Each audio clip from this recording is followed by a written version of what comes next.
Mistress of Night Huang Yan blends a mix of martial arts and spells that hard counter a lot of melee builds, so it is a perfect time to break out that feathering spellcaster I used against Hung Lan. But this time, in addition to the spear throw trick, I decided to add something else. Echo of Soulward. This spell lobs an explosive mortar that deals damage and causes corruption buildup. It does not offer alacrity, so you need to be safe to use it, but it does provide a significant amount of damage, especially if you spam 3 back to back and actually trigger corruption on her. Just make sure you have good corruption res, as it does cause the status buildup on you as well. And so using this build, I found the fight to be pretty easy. Though I will admit, I did make a couple of mistakes in the kill, and I definitely could have played some mechanics better. And the playstyle remains largely similar. Stand back from the boss, bait her into using ranged attacks that I've found are generally easier to deal with, pop her in the face if she gets close using the spear. When there's an opening, fire off 3 Echo of Soulwood to get her corrupted. And going into this fight, I was pretty confident because my spells were doing a lot of damage to her. In fact, I was so confident that instead of using the defensive Dark Frost Edge, I went with a more offensive Astral Edge. This helped me melt her even faster, but it did mean I got hit by some damage that, if I had evasive maneuvers, I definitely could have avoided. So let's quickly go over the changes to the build, then I'll talk about some mechanics that stood out to me, and just like last time, I'll finish things up with a full fight. Alrighty, so first, a quick build update because a couple things have changed. I am now using the Astral Blade instead of the more defensive option of Dark Frost Edge. Why? I'm pretty comfortable with my dodging. I don't die too much, so it felt worth it. That said, if you are really struggling and you want the defense from a Dark Frost Edge, absolutely go for it. Also, if you want a cheat button that basically does the same thing, Ethereal Form, I have a guide, it'll be linked up in the card and down below. But because I know everyone's not going to want to go out of their way to go to Zhenwu to get this, I did not include it in the gameplay for this video. In terms of pendants, I am still going full defensive with the Luduen and the Gourd. Twin Infant is to make stamina feel a little bit better. Then for armor, I changed things up quite a bit here because Huang Yan uses a lot of spells. Also, she has martial arts.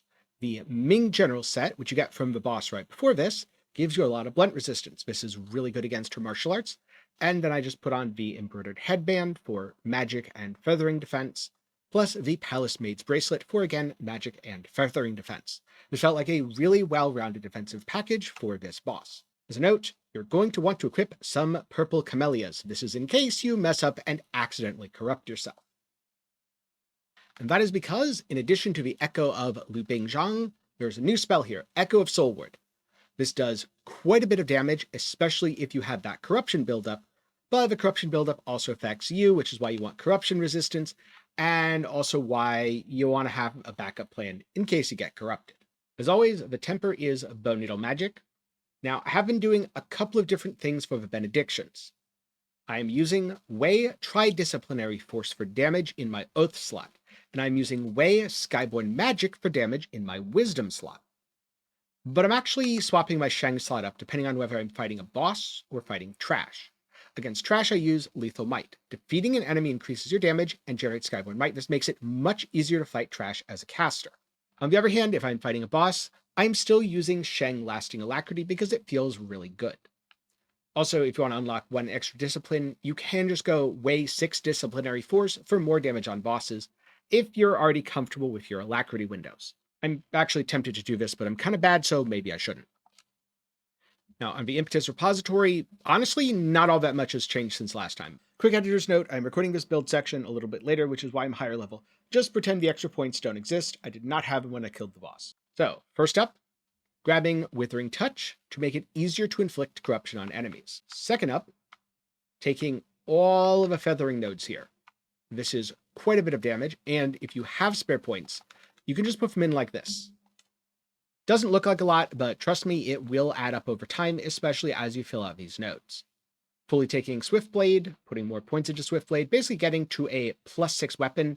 If you've been exploring diligently, you should be able to do this. If you haven't explored quite everything, you'll probably be at a +5, but it should be totally fine. As a note, I was roughly level 54-ish when I killed the boss. So first up, her melee attack sequence is lightning fast, and I actually struggled here when trying to dodge it.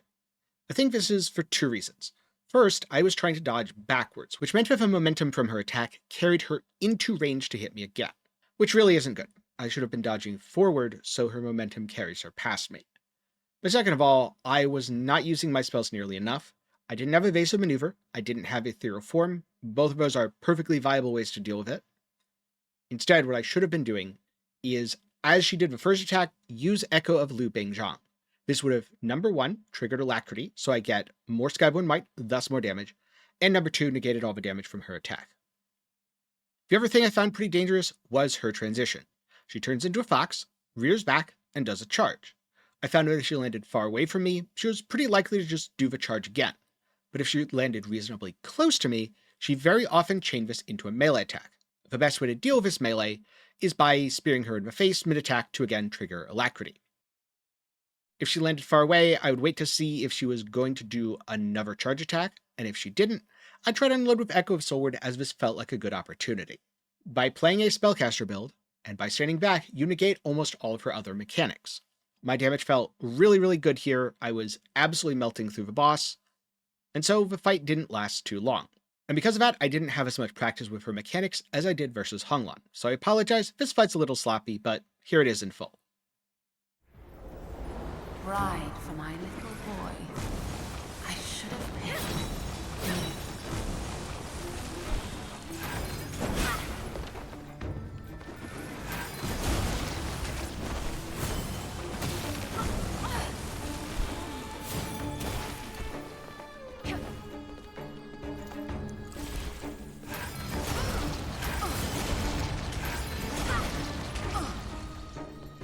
Even the Imperial Guards fell for my poison. Your doom is nigh.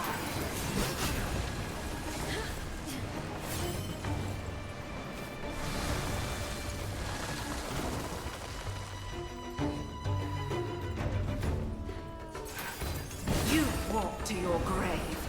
Stay buried.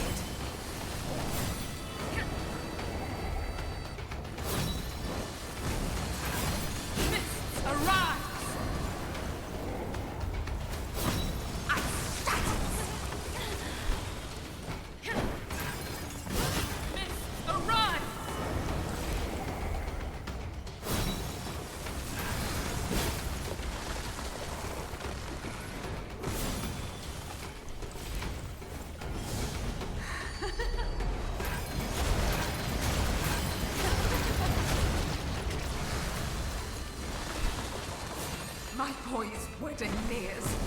I shall not have it spoiled.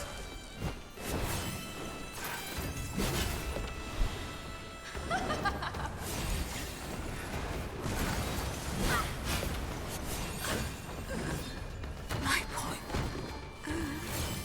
I failed you.